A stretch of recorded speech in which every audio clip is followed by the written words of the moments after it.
Hello friends, Mithila education and welfare society में आपका स्वागत है। तो यहाँ मैं 15.6 स्क्रीन टाइप कर देता हूँ। ये मेरी पहली कैटेगरी है लैपटॉप के लिए।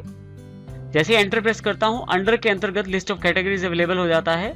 क्योंकि ये 15.6 स्क्रीन प्राइमरी कैटेगरी है, मैं प्राइमरी सेलेक्ट कर लेता हूँ यहाँ से। इसी तरह से दूसरी जो कैटेगरी है वो 14.8 स्क्रीन की है, उसको मैं टाइप कर लेता हूँ। जैसे ही एंटर प्रेस करता हूँ, फिर से लिस्ट ऑफ कैटेगरीज के अंतर्गत मैं प्राइमरी सेलेक्ट कर लेता हूँ। इस प्रकार आप चाहें तो काफी सारी कैटेगरीज एक साथ बना सकते हैं।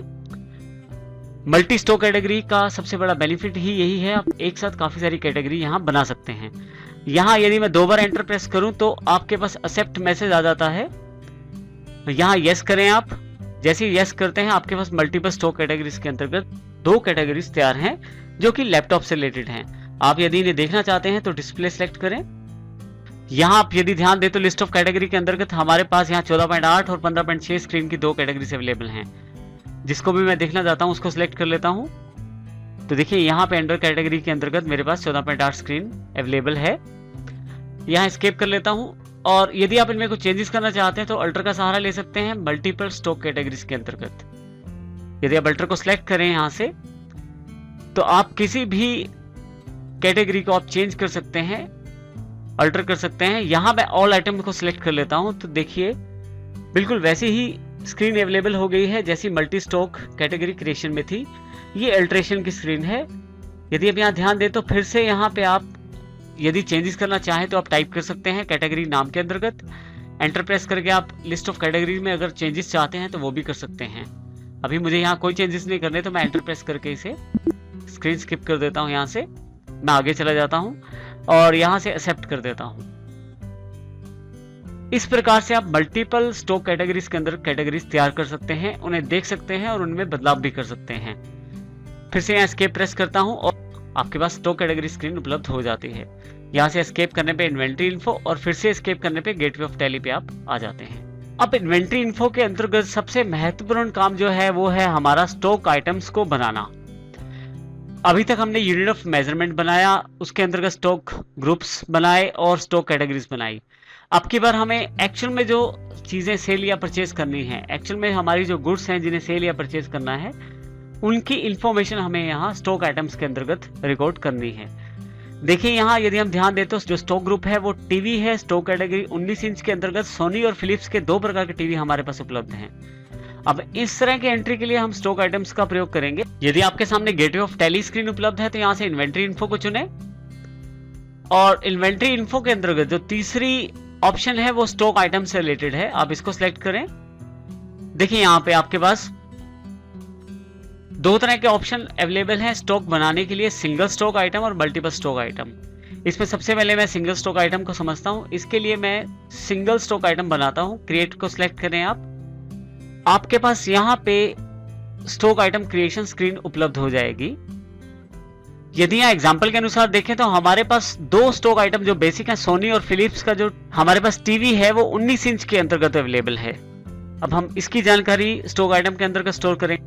सबसे पहले क्योंकि हमारे पास सोनी कंपनी का जो टीवी है वो अवेलेबल है 19 इंच के अंतर्गत, मैं उसकी इंफॉर्मेशन स्टोर करना चाहता हूँ।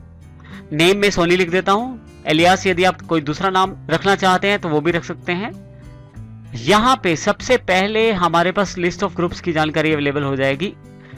मैं किस ग्रुप में इसे प्लेस करना चाहता हूँ, क्योंकि सोनी जो है वो एक टीवी का ब्रांड है तो इसको मैं टीवी ग्रुप के अंतर्गत प्लेस करना चाहता हूँ। लिस्ट ऑफ ग्रुप में से मैं टीवी को सिलेक्ट कर लेता हूँ। जैसे ही आप सिलेक्ट करते हैं कैटेगरी का ऑप्शन सिलेक्ट हो जाता है जिसके अंतर्गत लिस्ट ऑफ कैटेगरीज अवेलेबल है। यहाँ पे अब आपका जो ये टीवी है वो कौन से कैटेगरी से रिलेटेड है, तो हमारा ये जो टीवी है वो 19 इंच कैटेगरी से रिलेटेड है। जैसे ही इसको सिलेक्ट करता हूँ मेरे पास यूनिट्स का ऑप्शन सिलेक्ट हो जाता है। यूनिट्स में किस प्रकार से आप इसको मेजर करते हैं, हमारी जो यूनिट्स हैं वो पीसीज में हैं, तो मैं पीसीज को सिलेक्ट कर लेता हूं। अब यदि आप ध्यान दें तो सबसे पहले आपने अंडर सबसे पहले ग्रुप बताया अपने टीवी के लिए, फिर आपने बताया उसके कैटेगरी और फिर बताई यूनिट्स। इसका अर्थ यह है कि आपको पहले ग्रुप, यूनिट्स और कैटेगरीज बना के रखनी होती हैं आइटम क्रिएशन से पहले। इसी तरह से नेक्स्ट ऑप्शन आपके पास है, क्या आप स्टेट सेट करना चाहते हैं स्टैंडर्ड रेट्स। इसके लिए मैं यस कर देता हूं। यहाँ पे जैसे यस करता हूं तो स्टैंडर्ड कॉस्ट और स्टैंडर्ड सेलिंग प्राइस मेरे पास अवेलेबल हो जाते हैं। उसके साथ ही एप्लीकेबल फ्रॉम एक ऑप्शन है जिसमें कब से ये रेट लागू रहेंगे। अभी मैं एप्लीकेबल फ्रॉम है वो 1 अप्रैल 2010 ही रखता हूं। जैसे एंटर करता हूं, यहां मैं स्टैंडर्ड कॉस्ट बता सकता हूं जो मेरे टीवी की मुझे पड़ी है। सपोज करें मुझे इस टीवी की कॉस्ट पड़ी है 12,500, तो यहां मैं इसे फीड कर देता हूं 12,500। जैसे एंटर प्रेस करता हूं, यहाँ पे पीसीस स्वयं सिलेक्ट हो जाता है। इसका अर्थ ये हुआ कि एक पीस का रेट है 12,500 रुपए। इसी तरह से फिर से मैं जैसे एंटर करता हूं, मैं और अधिक ऑप्शन भी फिल कर सकता हूं, लेकिन अभी मैं दोबारा इसे एंटर करता हूं। तो यदि आप यहां देखें तो स्टैंडर्ड सेलिंग प्राइस के अंतर्गत फिर से एप्लीकेबल फ्रॉम ऑप्शन सेलेक्ट हो जाता है। इसे 1 अप्रैल 2010 ही रहने देते हैं। अर्थात इसका मतलब यह है कि सेलिंग प्राइस कब से हमारे पास एप्लीकेबल है। जैसे ही एंटर करता हूं, यहां मैं सेलिंग प्राइस दे सकता हूं। तो 12,500 का जो टीवी है, मैं 15,000 में उसका सेलिंग प्राइस 15,000 रुपए है, तो मैं उसको यहाँ 15,000 रुपए स्टोर कर देता हूँ। पर पीस है तो जैसे एंटर करते हैं तो खुद ही पर पीसीस के ऑप्शन सेलेक्ट हो जाती हैं। उसके पश्चात फिर से अगर आप और ऑप्शन देना चाहते हैं तो वो भी दे सकते हैं, लेकिन अभी मैं यहाँ से ब्लैंक छोड़ के दोबारा यस कर देता हूँ। तो इसका अर्थ ये हुआ कि आपने एक तरह से स्टैंडर्ड रेट डिसाइड कर दिया अपने आइटम के लिए, जिसमें आपने कॉस्ट भी उसमें सेट कर दी और साथ ही सेलिंग प्राइस भी सेट कर दिया। नेक्स्ट आपके पास है टैक्स इन्फॉर्मेशन। अगर किसी प्रकार की कोई रेट ऑफ ड्यूटी इस पे लागू है तो वो भी आपको यहाँ देनी है। टैक्स इन्फॉर्मेशन की जानकारी हम आने वाले चैप्टर्स में लेंगे, अभी मैं इसे ब्लैंक कर देता हूँ। जैसे एंटर करते हैं, आपके पास costing method, market valuation method, काफी सारे ऑप्शन यहाँ अवेलेबल हो जाते हैं, लेकिन मैं अभी किसी भी ऑप्शन को चेंज नहीं करता। बिहेवियर के ऑप्शंस वैसे ही रहने देता हूँ जैसे हैं, और एंटर कर करके मैं नीचे आ जाता हूँ। लास्ट में हमारे पास जो ऑप्शन है वो हमारे स्टॉक से रिलेटेड है। हमारे पास कितना ओपनिंग बैलेंस पड़ा है सोनी टीवी का। मैं कहता हूं कि हमारे पास 3 टीवी पड़े हैं।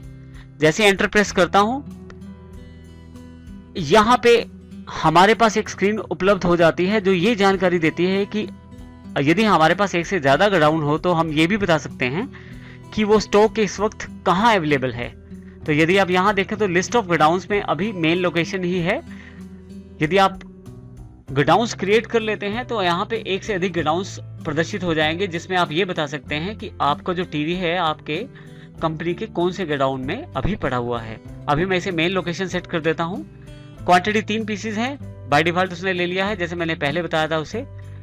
रेट क्योंकि मैं पहले दे चुका हूँ, यहाँ मैं मुझे दोबारा देने की जरूरत नहीं है। अभी यहाँ पे मैं इसे ब्लैंक छोड़ देता हूँ और यहाँ से इसे यस कर देता हूँ। इस प्रकार से मैंने स्टॉक आइटम क्रिएट की है पहली।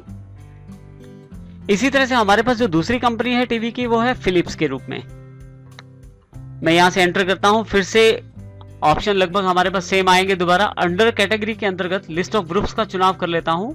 फिलिप्स जो है टीवी है तो मैं यहाँ टीवी सिलेक्ट कर लेता हूं। फिर से नेक्स्ट कैटेगरी जो 19 इंच है वो सिलेक्ट कर लेता हूं। पीसीस अवेलेबल है, स्टैंडर्ड रेट इसका भी सेट कर लेता हूं। यहां से मैं एप्लीकेबल फ्रॉम रेट जो मैं देना चाहता हूं यहां से,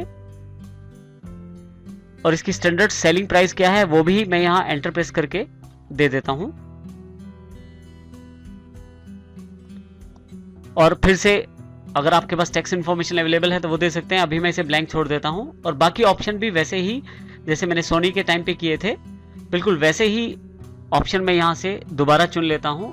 और यहां क्वांटिटी मैं बता सकता हूं ओपनिंग बैलेंस में मेरे पास ये 4 टीवी अवेलेबल हैं, और बाकी सब चीजें मैं बाकी सब सेटिंग्स में बाय डिफॉल्ट जैसी सेटिंग्स है वैसी ले लेता हूं और यहां से एक्सेप्ट कर लेता हूं, यस कर